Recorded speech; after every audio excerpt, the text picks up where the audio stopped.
20-something. I'm 6'8", and sometimes I act more like I'm 8 years old. And there's nothing I'd rather do than sleep, wrap up in sub-zero temperatures and forget about everything. I plan naps. That's how bad it's gotten.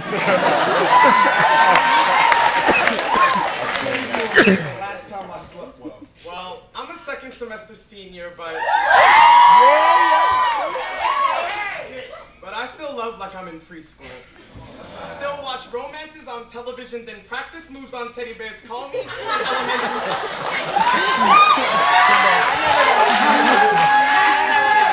They call me an elementary school player. I guess that's why I never loved longer than a week. I'm 20-something and feeling nostalgic. When we were young, we never cared about a thing. Skated by on the coattails of NBA dreams and rap concerts. The kind of bullshit any 12-year-old loves to talk about. We had it all. Video games that could take us anywhere from Chung-Li's Marketplace to Bowser's Castle or the Mushroom Kingdom. A fresh pair of Reebok pumps and a weathered orange globe that was like a tumor on our fingertips. They couldn't pry us from the blacktop.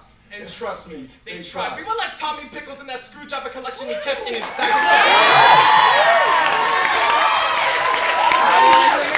Touching us because they knew we fought like rugrats. We were always running around. Red and blue colors and 13 leather promises scurried around our sanctuary like demons around the Vatican. They were just waiting for our world to roll just a foot outside of this Eden. These 4 lines felt like Teflon blankets. Felt like we were stuck in a playpen. In a town where we knew firsthand no one was bulletproof. And you just couldn't hit the restart button after you lost a life. That's why Superman t-shirts never really popped off in College Park.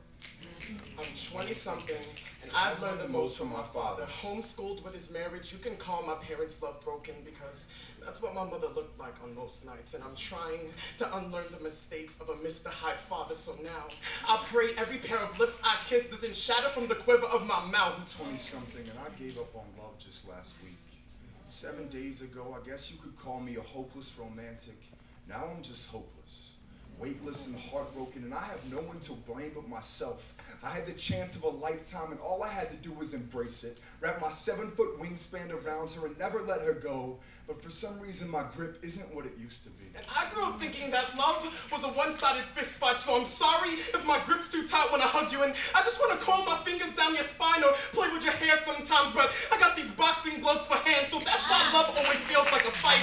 I'm 20-something, and I've never lost past the first round. Every year, my father's skeleton slowly steps into mine, so we move in perfect vertebrae. I always wished I would be as tall as my father, but these 4 inches don't go as far as I thought they would, and I'm still wondering if I'll ever be half the man he is. And I hope I'm still growing, because I'm nowhere near as tall as my father, and sometimes I imagine putting on his old coat and praying that it's too small, so I can claim with bursting buttons that I'm a bigger man than he is, and I'm trying to be He wished I could open up his chest cavity and jump in, find out what makes him tick, play hide and seek with his soul, and erase every ulcer he ever endured at my expense. He is my hero. More like my villain, and he's made me scared of my own family tree, and I want to avoid choking branches, but I got roots that run deep with fist fights, so that's why my knuckles crack when I'm blushing. I'm 20-something, and I'm scared of my hands. Scared my fingers won't fit into gloves like his do, and I don't think I ever told him that. So, Father, you're the reason why chivalry has any fighting chance at all. You're the reason why chivalry was sucker punched in the face. You've taught me that sometimes you just have to keep your head low.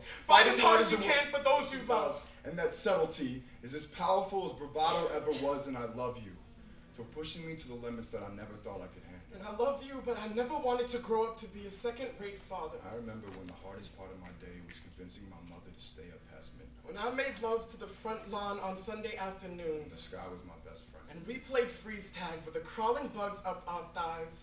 I'm 20-something, and it feels nothing like 8 years old.